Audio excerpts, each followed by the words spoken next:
Hello प्यारे दोस्तों, स्वागत है आपका इंटरव्यू क्लासेस में। अब हम बात करेंगे अपने अगले पाठ जो कि अपना है जंतुओं में जनन। 8वां पार्ट आपके सिलेबस में नहीं है, ये 9वां पार्ट है जंतुओं में जनन। इसके इंपॉर्टेंट क्वेश्चंस, बाकी चैप्टर नहीं देखे तो वीडियो के डिस्क्रिप्शन में लिंक मिलेगा, वहाँ जाकर देख सकते हैं। नहीं तो आई बटन पे यहाँ पे आपको मिल जाएगा लिंक, वहाँ से आप जाके सारे वीडियोस देख सकते हैं और अपनी तैयारी को मजबूत कर सकते हैं।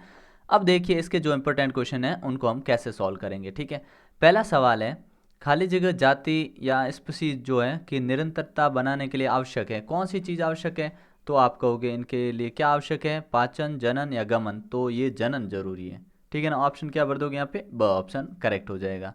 फिर अगला देखिए, वृषण नर युग्मक उत्पन्न करते हैं जिन्हें हम क्या कहते हैं, उन्हें हम शुक्राणु कहते हैं। तो ऑप्शन क्या हो जाएगा, स करेक्ट हो जाएगा। ठीक है, अगला देखिए, आंतरिक निषेचन होता है, ये परिभाषा होगी, मादा के शरीर में होता है उसे हम आंतरिक निषेचन कहते हैं। ऑप्शन ठीक है ना, करेक्ट हो गया। तो हर लाइन में एक प्रश्न है, ध्यान रखिएगा, और उसको आपको अच्छे ढंग से समझ लेना है। एक टोडपोल जिस प्रकार वयस्क में विकसित होता है वह है, उसे हम क्या कहते हैं, कायांतरण कहते हैं। तो आपसे कायांतरण की परिभाषा पूछ सकते हैं तो आप यही लिखोगे। ठीक है ना, एक युग्मनज में पाए जाने वाले केंद्रकों की संख्या होती है, तो केंद्रक एक ही होता है युग्मनज में, ध्यान रखना। ठीक है ना, अगला देखिए, रिक्त स्थानों की आपको पूर्ति करनी है। पहला सवाल देखिए, खाली जगह प्रक्रम का पहला चरण शुक्राणु और अंडाणु का संलयन, जब शुक्राणु अंडाणु मिलते हैं उसको हम निषेचन कहते हैं। ठीक है ना, अगला देखिए कि भ्रूण की वह अवस्था जिसमें सभी शारीरिक भागों की पहचान हो सके उसे हम गर्भ कहते हैं।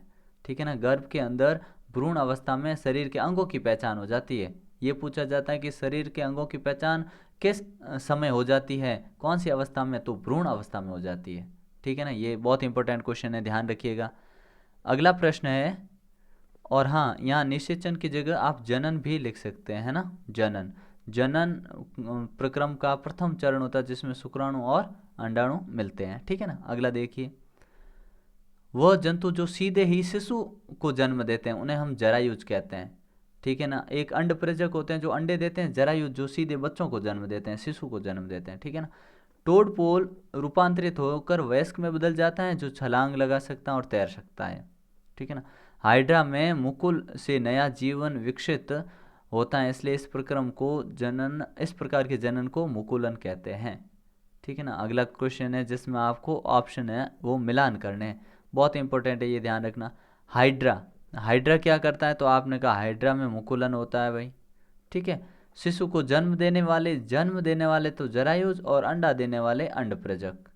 निषेचन के परिणाम स्वरूप क्या होता है, आप कहोगे निषेचन के परिणाम स्वरूप युग्मनज का निर्माण होता है। ठीक है ना, और वृषण लाखों शुक्राणु उत्पन्न करते हैं। ठीक है ना, वृषण जो होते हैं लाखों शुक्राणु उत्पन्न करते हैं, ये ध्यान रखिएगा। अगला प्रश्न है अपने सत्य असत्य वाला। ठीक है, जिस पे देखते हैं कौन से क्वेश्चन है, किस प्रकार से आप सॉल्व करोगे। अंड प्रेरक जंतु विकसित शिशु को जन्म देते हैं, तो सही बात है। फिर है प्रत्येक शुक्राणु एक एकल कोशिका होती है, तो बिल्कुल सही बात है, एकल कोशिका ही होता है। मेंढक में बाह्य निषेचन होता है, सही बात है, बाह्य निषेचन होता है। वह कोशिका जो मनुष्य में नए जीवन का आरंभ होती है युग्मक कहलाती है क्या, सही बात है। नए जीवन का आरंभ होती है युग्मक, फिर अपने भ्रूण, भ्रूण से वयस्क, ऐसे चलता रहता प्रोसेस, है ना।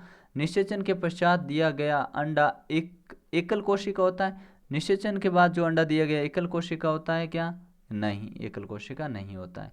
अमीबा मुकुलन द्वारा जनन करता है, बिल्कुल सही है, मुकुलन द्वारा। अमीबा नहीं, अमीबा द्विविखंडन द्वारा करता है ना, तो यहाँ पे ये गलत हो जाएगा। अलैंगिक जनन में भी निषेचन आवश्यक है क्या, तो आपने कहा अलैंगिक जनन में निषेचन आवश्यक नहीं है। ठीक है ना, तो यहाँ आवश्यक है इसने कहा, तो आप कह दोगे नहीं। प्रत्येक शुक्राणु एकल कोशिका है, तो आप कहोगे हाँ एकल कोशिका है। प्रत्येक शुक्राणु क्या होता है, एकल कोशिका होता है। ठीक है, अगला देखते हैं, निषेचन किसे कहते हैं।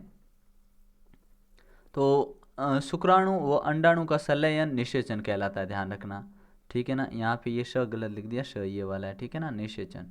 फिर है रेशम कीट के जीवन चक्र की विभिन्न अवस्थाएं, तो पहले अंडा, फिर उससे लार्वा, प्यूपा, वयस्क, फिर अंडा, लार्वा, प्यूपा, वयस्क, ये प्रोसेस चलता रहता है, ये जीवन चक्र है उसका।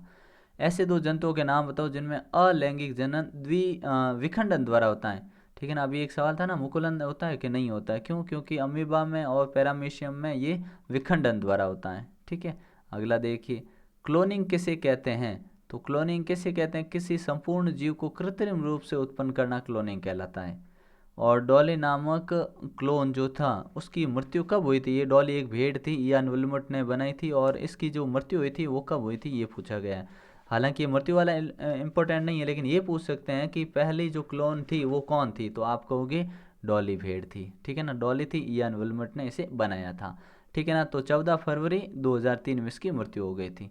ठीक है, मिलते हैं नेक्स्ट पार्ट में, तब तक के लिए गुड बाय, जय हिंद, जय भारत।